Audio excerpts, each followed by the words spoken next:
Bismillahirrahmanirrahim. Alhamdulillah wassalatu wassalamu ala rasulillah. Pada kesempatan kali ini kita akan membahas cara bersuci dari buang hajat yang diajarkan di dalam Islam. Ada dua cara yang diajarkan dalam Islam untuk mensucikan diri dari kotoran hajat. Yang pertama disebut dengan al-istinja, yaitu membersihkan kotoran hajat menggunakan air. Inilah yang telah biasa kita lakukan. Yang kedua adalah membersihkan dengan cara istijmar, yaitu membersihkan kotoran hajat dengan benda yang mubah dan bisa berfungsi membersihkan kotoran.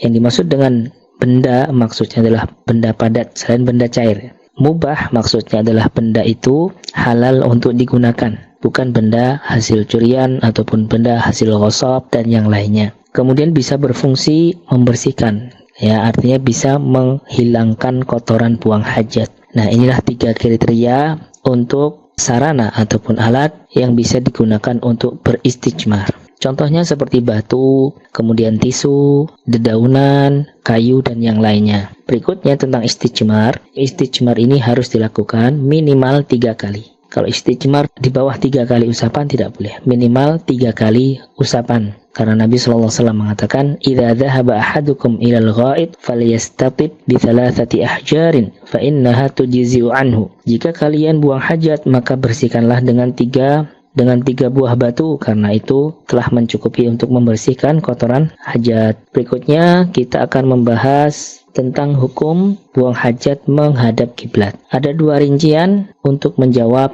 permasalahan ini. Yang pertama adalah jika buang hajat menghadap kiblat ini dilakukan di alam terbuka, maka hukumnya tidak boleh, hukumnya terlarang. Karena Nabi SAW mengatakan, "Idza ataitumul ghaita fala tastaqbilul qiblah wa la tastadbiruha, walakin syarriqu aw gharribu." Jika kalian buang hajat, maka janganlah kalian menghadap kiblat, jangan pula membelakangi kiblat, tapi menghadaplah ke timur dan ke barat. Karena kiblat untuk penduduk Madinah itu adalah ke arah selatan. Sehingga arah mata angin yang tidak menghadap kiblat dan juga tidak membelakangi kiblat adalah arah timur dan ke barat. Kalau di Indonesia kiblat kita ke barat, berarti untuk menghindari menghadap kiblat dan membelakangi kiblat, buang hajatnya menghadap utara atau selatan. Yang kedua adalah jika buang hajat itu dilakukan di alam tertutup, maka hukumnya boleh atau tidak mengapa menghadap kiblat. Dalilnya adalah hadis Ibnu Umar radhiyallahu anhuma. Beliau pernah bercerita atau pernah diceritakan dalam hadis tersebut, annahu ra'a Rasulullah sallallahu alaihi wasallam yabulu fi baitihi mustaqbil asy-Syam mustadbiral Ka'bah. Ibnu Umar pernah melihat Rasulullah sallallahu alaihi wasallam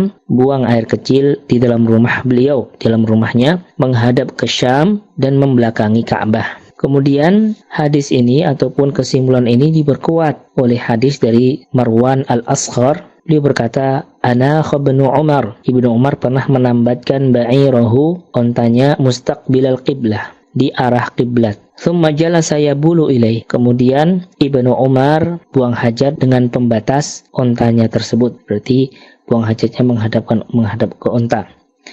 Fakultu, aku pun berkata, "Ya Aba Abdurrahman, wahai Abu Abdurrahman." Ini adalah kunyahnya Ibnu Umar. "Alaysa qad nuhiya an hadha?" Bukankah tindakan seperti ini terlarang? Qala bala. Oh ya benar. Innama nuhiya an hadha fil fada. Larangan buang hajat menghadap kiblat itu hanya berlaku pada tempat terbuka. Amma idza kana bainaka wa bainal qiblati syai', adapun jika antara kamu dengan kiblat itu ada pembatas, yasturuka, yang dapat menutupimu, fala ba'sa, maka tidak mengapa. Namun meskipun tidak mengapa jika berada di dalam bangunan ataupun ada pembatas seperti di sini binatang kalau Ibnu Umar, atau pepohonan atau benteng dan yang lain sebagainya. Namun tetap menghindari arah kiblat dan juga membelakangi kiblat ketika buang hajat, baik di dalam bangunan maupun luar bangunan, itu lebih afdal. Wallahu a'lam bishawab.